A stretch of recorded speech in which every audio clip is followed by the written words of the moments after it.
어떻게 섬겨야 할까, 어떤 자세가 있어야 할까 하는 것은 우리가 분명하게 생각해 보아야 할 것입니다. 우선 가장 빨리 생각할 수 있는 것은 첫째, 우리의 자세입니다. 저는 목회하면 할수록, 나이가 들면 들수록, 세상을 살아가면 살아갈수록 이 세상에 가장 중요한 것이 마음의 자세가 아닌가 하는 생각을 갖게 됩니다. 마음의 자세, 어떤 믿음의 자세, 어떤 믿음의 태도를 갖는가 하는 것은 정말 중요합니다. 우리가 섬기는 자가 되어 하나님을 기쁘시게 하는 일꾼이 되기 위해서는 우리 마음속에 겸손한 자세가 필요합니다. 이것이 기본입니다. 직분자의 기본이요, 일꾼의 기본이요, 리더십의 기본이란 말입니다. 첫째도 겸손, 둘째도 겸손, 셋째도 겸손입니다.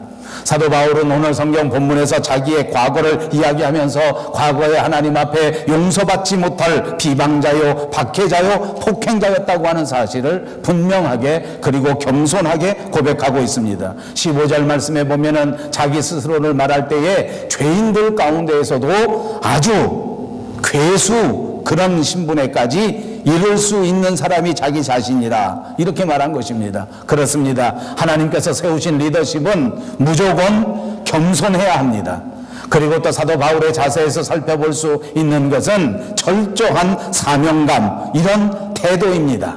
하나님께서 맡겨주신 직분을 감당할 때에 철저하게 생명까지라도 아낌없이 내어 바치면서까지 섬겨야 하겠다 하는 사명감이야말로 리더십에 있어 또한 가장 중요한 자세 가운데 하나일 것입니다. 유명한 성경 말씀 사도행전 20장 24절에 보시면 사도 바울이 고백한 사명에 관한 말씀이 나오는데, 나의 달려갈 길과 주 예수께 받은 사명 곧 하나님의 은혜의 복음을 증거하는 일을 마치려 하면은 나의 생명을 조금이라도 귀한 것으로 여기지 아니하노라. 이 사명을 감당할 때에, 이 직분을 감당할 때에 나는 이 직분보다 더 귀한 것이 없다. 내가 가진 건강보다 귀한 것이 직분이요, 내가 가진 가족들보다 더 귀한 것이 직분이요, 내가 가진 자식들보다 더 소중한 것이 하나님의 리더십이요, 내가 누리고 있는 생명보다도 더 중요한 것이 하나님이 내게 맡겨주신 사명이다. 아멘. 저와 여러분에게도 이런 사명감이 넘쳐나시기를 바랍니다. 사명을 위해서라면 내가 가진 모든 것들을 아낌없이 하나님 앞에 드릴 수 있다는 것, 직분을 위해서는 이 세상의 모든 것들을 포기할 수 있다는 고백, 이것이 사도 바울이 가졌던 마음의 자세였습니다.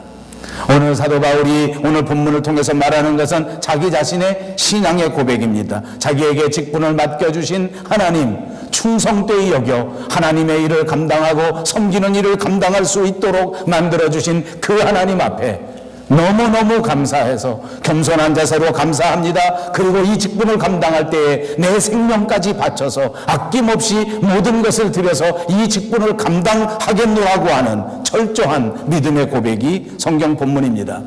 사도 바울이 어떤 사람입니까? 아마도 교회 역사상 가장 탁월한 리더십 가운데 한 사람일 것입니다. 사도 바울은 진짜 위대한 사람입니다. 어디 그것뿐만입니까? 사도 바울은 정말 드라마틱한 사람입니다. 이 사람의 신앙의 역사를 살펴보면 그야말로 드라마 그 자체입니다. 전에는 포행자요, 전에는 핍박자요, 전에는 예수 믿는 사람들을 철저하게 반대하던 사람이었는데 정말 드라마틱한 체험 가운데 예수님을 만나게 되었습니다. 다메섹으로 가는 그 도중에서 하늘에서부터 강한 빛이 있어 그의 정신이 온통 다 날아갈 버릴 만큼 그런 충격적인 사건 가운데 예수님을 만나지 않았습니까? 그 길로 그는 그의 인생이 변화됩니다. 그 길로 그는 그의 삶의 목적이 변화됩니다. 그 길로 그는 사명의식이 새로워집니다. 그 길로 그는 삶의 자세가 완전히 달라진 것 아닙니까? 이제는 자기 생명 모든 목숨까지라도 아낌없이 들여서 하나님의 나라를 위하여 일하는 위대한 리더십으로 변화된 사람 아닙니까? 그리고 그 사람의 자질을 보십시오. 그는 정말 위대하다고 말할 수 있고 그는 정말 훌륭하다고 말할 수 있습니다. 자기 스스로를 성찰할 때에 이 세상 그 어떤 사람보다도 자기 자신을 철저하게 알아낼 수 있는 진짜 철학자였습니다.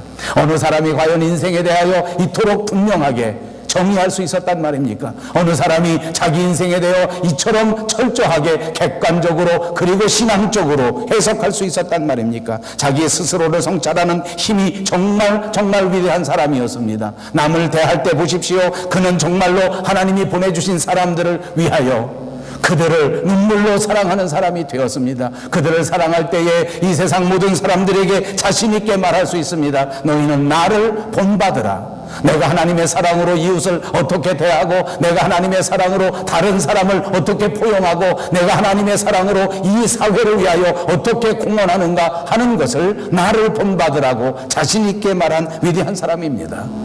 오늘 저와 여러분, 우리 같이 앉아 예배드리는 우리 밴쿠버 영성교회, 우리가 과연 이 사도 바울처럼 이렇게 우리 후손들을 위하여, 우리 자손들을 향하여 나를 본받으라고 말할 수 있겠습니까? 하나님의 사랑은 어떤 사랑입니까? 십자가 위에서 우리를 위하여 아낌없이 내어주신 사랑입니다. 하나님은 어떠신 분이십니까? 이웃을 위하여 죄는 미워하되 사람은 결단코 미워한 적이 없습니다. 우리는 어떻습니까? 죄와는 가까이 하고 사람은 철저하게 헐뜯습니다. 죄는 내 마음속에 받아들이면서 이웃은 받아들이지 않습니다. 정반대로 가고 있지 않습니까? 사도 바울은 예수님처럼 살았습니다.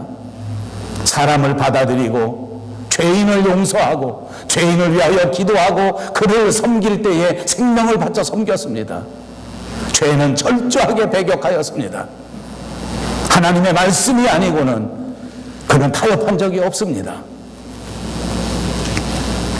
그는 이 사명을 감당할 때에 겸손한 자세를 가졌습니다. 그리고 이 사명을 감당할 때 자기 생명을 조금도 아까워하지 않을 정도로 그야말로 헌신적인 충성의 사람이었습니다. 진짜 우리가 본받아야 할 하나님의 리더십인 줄로 믿습니다.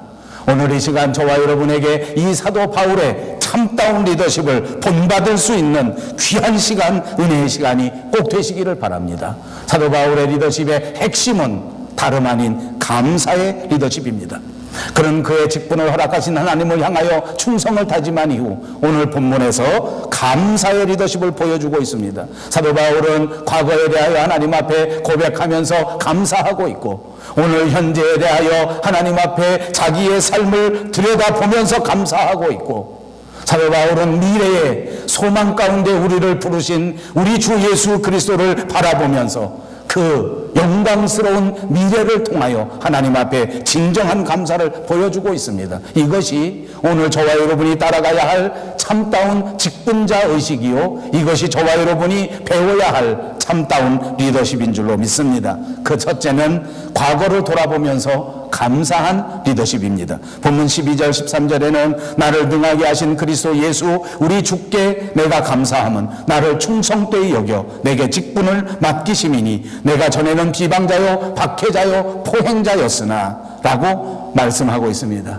이것은 어떤 일입니까? 사도 바울의 과거의 모습입니다.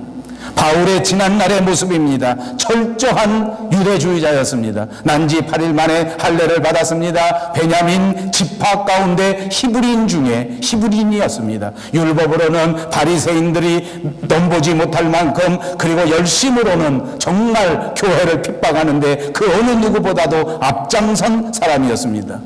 예수 그리스도의 아들이요 메시아와 구세주였던 예수 그리스도를 결단코 믿지 않았습니다. 그리고 철저하게 부정하였습니다. 뿐만 아니라 나아가 예수 믿는 사람들을 핍박할 때에 정말로 열심으로 핍박했습니다. 유대교 믿는 사람들을 잡아들입니다. 그 사람들을 죽이고 그 사람들을 옥에 가두고 그 사람들이 세운 교회를 찾아다니면서 철저하게 무너뜨린 교회를 잔멸하던 사람입니다. 잔멸한다는 말은 정말 잔인하게 멸한다는 말입니다. 거센 폭력을 동반하는 말입니다. 예수 믿는 사람들을 잡아들이기 위하여 폭행도 마다하지 않았습니다. 잔인한 행동도 마다하지 않았다는 것을 말합니다. 그러던 그가 다메섹으로 돌아가던 그 길에서, 예수 믿는 사람들을 핍박하러 가는 그 길에서 예수님을 만나는 그야말로 드라마틱한 체험을 하게 된 것입니다. 갑자기 태양빛이 비치면서, 갑자기 충격이 오면서 사도 바울은 앞을 보지 못했습니다. 눈이 멀었습니다. 그 그 자리에서 이런 놀라운 체험을 통하여 예수님을 만나게 되고 그때에 예수님의 음성을 듣게 됩니다. 그때 바울의 이름은 사울이었기 때문에 그 빛 가운데 찾아오신 예수님께서 그에게 묻습니다. 사울아, 사울아 하고 부릅니다. 사울은 깜짝 놀랐습니다. 도대체 누가 자기를 부르는가? 이내 예수님께서는, 하나님께서는 누가 부르는지 불러주었습니다. 나는 내가 핍박하는 바로 그 예수라. 그는 이 놀라운 체험 가운데 눈이 머는 역사를 체험하고 그리고 그 자리에서 예수님을 만나고 하나님의 음성을 듣고 드디어 그는 새로운 인간으로 거듭나게 되었습니다. 그리고 난 다음 그는 기독교 역사상 가장 위대한 리더십, 가장 위대한 직분자 가운데 한 사람이 되었습니다. 그는 과거를 회개합니다. 지난 날을 돌이켰습니다. 복음 전하는 일을 위하여는 이제 모든 것들을 분토와 같이 던져버리는 결단을 내렸습니다. 이제 주님을 위하여 모든 것을 던집니다. 세상을 향했던 비전도 포기합니다. 세상을 향했던 목표도 내려놓았습니다. 가정을 향하여 생각했던 모든 플랜도 하나님 앞에 완전히 내려놓았습니다. 이제 과거를 하나님 앞에 내려놓고 온전히 회개한 다음 이제부터는 죽기까지 주님을 위하여 살겠다. 목숨까지라도 아낌없이 하나님을 위하여 헌신하면서 살겠다. 그렇게 결심하게 된 것입니다. 그리고 그는 전도 여행을 떠납니다. 그리고 그는 선교의 삶을 살아가게 됩니다. 가는 곳마다 주의 복음을 전합니다. 그것이 하나님께서 그를 충성되이 여겨 맡기신 직분이었기 때문입니다. 사랑하는 여러분, 저와 여러분에게 맡겨진 직분은 무엇입니까? 착각하지 마십시오. 하나님은 나에게 목사의 직분을 맡겼다. 하나님은 나에게 장로의 직분을 맡겼다. 하나님은 나에게 집사의 직분을 맡겼다. 그렇습니다. 그것도 중요합니다. 그러나 장로의 직분을 주고 집사의 직분을 준 것은 무엇입니까? 바로 여러분을 충성되이 여겨 여러분으로 하여금 하나님의 나라를 증거하도록 만들어준 직분인 것을 믿으시기를 바랍니다. 하나님은 나를 충성되이 여겨 내게 직분을 맡기셨습니다. 여러분에게 맡기신 직분이 무엇입니까? 나아가 예수님의 사랑을 전하라는 것입니다. 나가서 주의 복음을 전하라는 것입니다. 죽어가는 생명을 붙들고 위하여 기도하면서 그를 품고 하나님의 나라로 갈 수 있도록 만드시라는 직분인 줄로 믿습니다. 바울은 나가면서 전도합니다. 나가면서 선교합니다. 나가면서 헌신합니다. 목숨까지라도 아낌없이 하나님 앞에 바치면서 정말로 전도하는 일에 열을 올리고 정말로 교회 세우는 일에 얼마나 열심을 다했는지 모릅니다. 결국 이런 선교의 사역을 다 감당하다가 마지막에는 예루살렘에 가서 전도하려는 계획을 세웠습니다. 그런데 예루살렘에 가려고 하니 예루살렘은 진짜 위험했습니다. 왜냐하면 그때 반대하던 로마의 병정들이 이 사도 바울을 붙잡아서 이곳에서 반드시 이 사도 바울을 잡아 죽일 거라고 계획하고 올가미를 놓아두었기 때문입니다. 모든 사람들이 알 수 있을 만큼 준비가 착착 진행되고 있었습니다. 그래서 사도 바울의 알고 있는 제자들은 바울을 말립니다. 거기 올라가면 죽는다. 거기 올라가면 교회를 세우기는커녕 이제 드디어 반대파들에게 붙들려서 매맞고 감옥에 갇히고 죽을 수밖에 없다라고 극구 만류할 때에 그때 사도 바울은 어떡합니까? 그런 상황 속에서도 그는 오히려 죽음을 바라보면서 죽음을 각오하고 예루살렘으로 올라갔습니다. 죽음이 눈앞에 있다고 할지라도 나는 하나님의 일을 감당하는 일을 포기할 수 없다. 하나님이 나를 충성되이 여겨 맡겨주신 이 위대한 직분을 내려놓을 수가 없다. 여러분, 저는 정말 이 사도 바울처럼 되고 싶습니다. 때로는 우리를 위협하는 것이 있습니다. 주의 일을 감당하다가 내 건강이 나빠질 수 있는 염려가 있지 않습니까? 이처럼 과로하다가는 내가 제명에 못 살겠다라는 위험이 우리 앞에 올 수 있습니다. 그럴 때 사도 바울이 어떻게 했다는 것입니까? 내가 주의 일을 하다가 쓰러지는 한이 있더라도 주께서 내게 맡겨주신 이 직분을 감당하는 데 있어서는 결코 주저하지 않겠다. 때로는 주의 일을 감당하고 때로는 교회를 세우는 일에 내 경제적으로 내 사회적으로 손해를 보는 일이 내 앞에 나타날 수 있습니다. 그럴 때 사도 바울이 어떻게 했다는 것입니까? 주의 나라를 세우는 이 위대한 직분을 위하여 나는 결코 내 입장을 먼저 내놓지 않겠다는 것입니다. 제가 가끔 이런 말씀을 드렸습니다. 제가 목회를 오래도록 하면서 보니까 가장 안타까운 것은 교인들이 자기 입장을 생각하는 것입니다. 교회만 그런 것이 아닙니다. 가정을 들여다보십시오. 가정 안에 좋지 않은 일이 생겨지는 것은 남편이 남편 입장을 너무 많이 내세우기 때문입니다.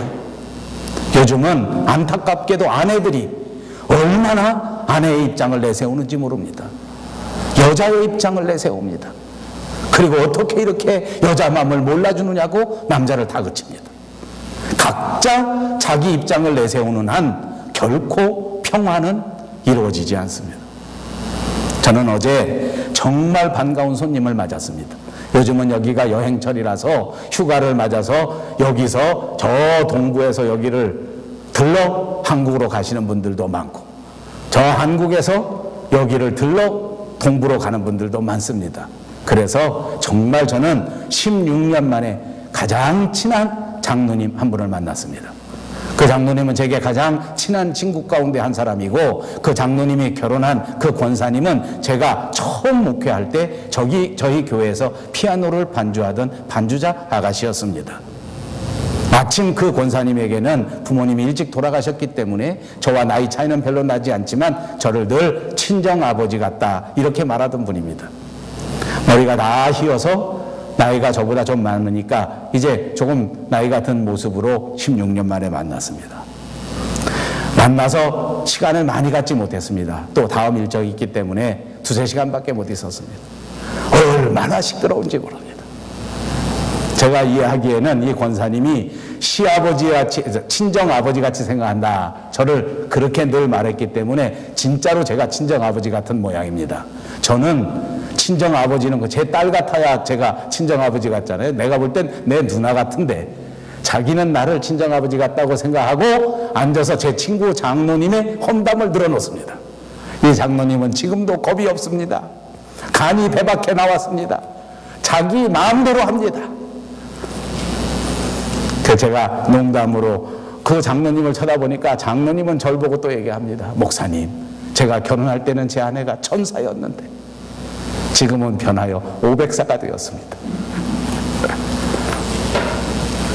여러분, 친구지간에도 서로 입장을 내세우면 평화는 오지 않습니다. 신앙생활에서 진짜 중요한 거 잊지 마십시오. 하나님 앞에서 내 입장을 내세우는 자는 충성된 직분자가 아닙니다. 하나님도 내 입장이 되보십시오. 가끔 부흥사 이런 분들이 재밌게 하느라고 이런 말을 합니다. 기도할 때에 이렇게도 기도해 봤다 하고 간증합니다. 그 따라할 일이 아닙니다. 그 절대 따라할 일이 아닙니다. 사도 바울은 하나님 앞에서 내 입장을 내세우지 않았습니다. 내게 은혜를 내려주시고, 내게 은총을 내려주시고, 내게 새로운 생명을 내려주셔서 새로운 인생을 살게 하신 그분 하나님을 위하여 이 직분을 감당할 때에 나는 그 어떤 것도 하나님 앞에 내세울 수 있는 것이 없다. 나는 완전히 포행자요, 나는 완전히 죄인이요, 나는 완전히 죽을 수밖에 없는 자였는데 하나님이 나를 위하여 십자가의 은혜로 나를 보호하시고 나를 붙잡아 주시고 나를 구원하셨기 때문에 나는 이제 하나님 앞에서 생명까지라도 내어놓고 주님을 위하여 충성되이 섬기고 일하는 사람이 될 것이다. 아멘. 저와 여러분도 사도 바울처럼 이렇게 지난날에 우리를 용서해 주신 예수 그리스도 앞에 감사로 넘쳐날 수 있는 철저한 직분자들이 되시기를 바랍니다. 우리를 기억하시고 우리를 찾아와 주시고 우리를 붙잡아 주시고 우리를 설득하시고 우리를 이끌어 주셔서 오늘 이 자리까지 오게 하신 분이 바로 예수 그리스도, 바로 하나님이십니다. 하나님이 붙잡지 않았다면 저와 여러분 가운데 이 자리에 나올 수 있는 사람은 한 사람도 없었습니다. 물론 우리를 위하여 기도해 주신 배후의 부모님이 있었습니다. 물론 우리를 위하여 기도해 주신 우리의 위에 배후에 교회의 성도들이 있었습니다. 그러나 여러분, 가만히 하나님 앞에 생각해 보십시오. 과연 여러분 한 사람 한 사람은 하나님의 은혜가 없었다면 여기까지 올 사람이 없었습니다. 아무리 설득해도 설득당할 사람들이 아니지 않습니까? 하나님의 은혜 가운데 오늘 여기까지 오게 하신 것, 과거에 우리를 용서하시고 우리를 이끌어주시고 오늘 여기까지 에벤에셀로 인도해 주신 그 하나님 앞에 감사하는 여러분들이 꼭 되시기를 바랍니다. 두 번째 14절 15절에 보십시오. 현재의 삶에 감사하는 리더십입니다. 14절을 요약해 보면 우리 주의 은혜가 넘치도록 풍성했다는 고백입니다. 그렇습니다. 사도 바울의 서신이나 사도 바울의 간증이나 사도 바울의 편지를 다 살펴보면 언제나 하나님의 은혜가 충만하였습니다. 하나님의 은혜가 충만한 것입니다. 사도 바울은 1차 선교 여행을 갈 때도 하나님의 은혜 속에 다녔습니다. 2차도 3차도 온통 그 모든 전도 여행길에 하나님이 함께 하셨습니다.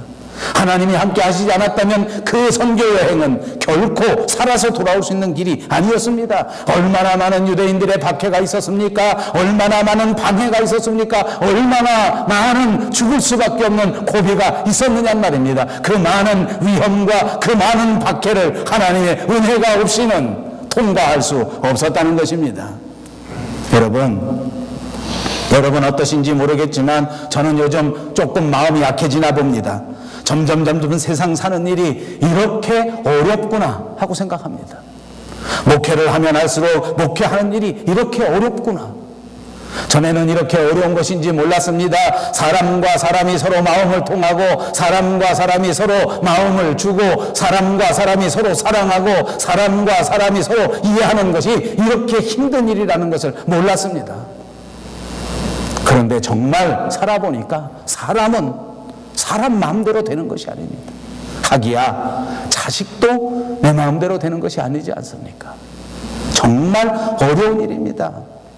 하나님이 우리를 도와주시지 않는다면 우리 가정에 이런 평화가, 우리 교회 안에 이런 은혜가 있을 수가 없다는 것입니다. 바울의 인생을 보십시오. 그는 선교 여행을 할 때에 정말 여러 번 죽을 뻔했습니다. 3번 태장으로 맞고 위험을 당하고 수고하고 애쓰고 여러 번 잠을 못 자고 배가 고파 줄이고 목마르고 굶고 춥고 헐벗었느니라. 이렇게 고백하는 상황 속에서 전도 여행을 했단 말입니다. 빌립보서 4장 11절 13절에 보니까 이런 어떤 형편에서든지 나는 스스로 자족하기를 배웠노니 일체의 비결을 배웠노라. 내게 능력 주시는 자 안에서 내가 모든 것을 할 수 있느니라. 오늘까지 이렇게 살게 된 것은 내게 능력 주시는 자가 있었다는 것입니다. 여러분 어떠십니까? 저는 이 사도 바울의 말에 100% 동의합니다. 제가 여기까지 살아오게 된 것, 여기까지 목회하게 된 것, 여기까지 모든 가정과 모든 하는 일들을 이끌어오게 된 것은 내게 능력 주시는 자 하나님이 계셨기 때문이라고 고백합니다. 날마다 하나님이 도와주시지 않았다면 이 고비들을 넘기지 못했을 것입니다. 날마다 하나님이 붙잡아 주시지 않았다면 이 삶을 살아갈 수가 없었을 것입니다. 사도 바울은 정말 많은 고난을 당했습니다. 핍박을 당했습니다. 죽음의 고비를 당했습니다. 그러면서도 예수 그리스도께서 붙잡아 주시는 이 위대한 영광을 그는 체험하게 되었습니다. 그래서 그는 고백할 때 나는 살든지 죽든지 주님의 것이다. 나를 붙잡아 주시는 그 하나님의 은혜가 얼마나 아름다운지 이제는 내 모든 것이 주님의 것이다. 먹든지 마시든지 오직 하나님의 영광을 위해서 살아갈 것이다. 아멘. 저와 여러분에게도 이런 간증이 있기를 바랍니다. 이제 우리가 살아가는 남은 인생은 먹든지 마시든지 무엇을 하든지 주님의 영광을 위하여 살아가는 저와 여러분이 되시기를 주님의 이름으로 축복합니다. 사랑하는 여러분, 오늘날 우리의 삶이 정말 어렵습니다. 경제도 어렵고 자연히 사업도 어렵습니다. 취직도 전쟁입니다. 사실은 취직만 전쟁이라는 말이 있는 것이 아닙니다. 아이를 기르는 육아를 가리켜 육아 전쟁이라고 합니다. 서로 남자와 여자가 만나 아름다운 삶을 이끌어가는 결혼도 얼마나 치열한지 결혼 전쟁이라고 부릅니다. 진짜 어려운 세상을 저와 여러분이 살고 있습니다. 그러나 이런 현실 가운데에서도 사도 바울처럼 바울을 본받고 감사하는 직분자들이 되시기를 바랍니다. 감사하는 여러분들이 되시기를 바랍니다. 지금까지 지내온 것을 인하여 하나님 앞에 감사합니다. 이제부터 우리를 이끌어 가실 그 하나님의 섭리를 바라보면서 하나님 앞에 감사합니다. 내 눈에 보이지 않지만, 내 귀에 들리지 않지만 우리를 이끌어 주시는 그분 하나님을 믿고 그분 하나님을 의지하고 감사하면서 나아간다면 여러분들의 삶의 앞길에는 반드시 하나님께서 합력하여 선을 이루시게 될 줄로 믿습니다. 세 번째로는 사도 바울의 리더십 가운데 하나는 미래를 보면서 감사하는 리더십입니다. 17절 말씀입니다. 영원하신 왕 곧 썩지 아니하고 보이지 아니하고 홀로 하나이신 하나님께 존귀와 영광이 영원 무궁토록 있을지어다. 아멘. 사도 바울은 지난날뿐만 아니라 지금도 그리고 또 영원 무궁하도록 모든 존귀와 영광을 하나님께 돌렸습니다. 모든 삶의 목적을 하나님께 드리는 것입니다. 현실에 충실하면서 장차 우리에게 다가오실 하나님의 나라, 장차 우리에게 임하실 그분의 나라를 생각하면서 그 축복을 이미 이 세상에서 누리면서 그렇게 감사하면서 살았다는 말입니다. 고린도전서 15장 57절 58절에 보니까 내 사랑하는 형제들아 견실하며 흔들리지 말며 항상 주의 일에 더욱 힘쓰는 자들이 되라. 이는 너희 수고가 주 안에서 헛되지 않은 줄 알미니라. 그렇습니다. 주님을 위하는 그리스도의 사명을 감당할 때에 이 일은 결단코 헛되지 않습니다. 우리의 믿음이 이 세상 살아갈 때에 흔들리기 때문에 내가 아무리 열심히 신앙생활해도 하나님은 나를 기억해 주지 않는가 보다. 내가 이토록 열심히 해도 하나님은 알아주지 않는다.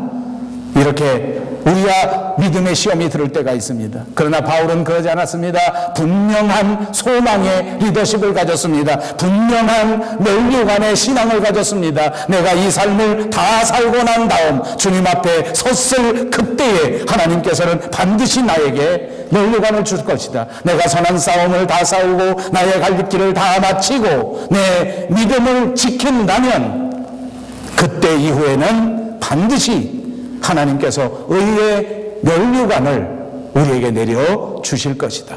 로마서 8장 18절에는 현재의 고난은 장차 우리에게 나타날 영광과 좋게 비교할 수 없다고 외쳤습니다. 그렇습니다. 지금 사는 일이 조금 복잡하다고 할지라도 장차 저와 여러분에게 다가올 하나님의 영광과는 좋게 비교할 수 없습니다. 지금 살아가는 동안 조금 몸이 아파서 고생스럽고 짜증이 나고 힘든 일이 있을지는 모르지만 그러나 장차 저와 여러분에게 다가올 이 하나님 나라의 위대한 영광과는 좋게 비교할 수 없습니다. 하나님의 영광을 바라보십시다. 눈을 드십시오. 하나님을 보십시오. 천국을 바라보십시오. 하나님의 나라를 바라보십시오. 그 영광과 그 존귀를 꼭 바라보시기를 바랍니다. 요한은 계시록 3장 11절 12절에 빌라델피아 교회에 이런 축복이 있을 것을 약속했습니다. 이런 면류관이 있을 것을 약속했습니다. 내가 속히 오리니 내가 가진 것을 굳게 잡아 아무도 내 면류관을 빼앗지 못하게 하라.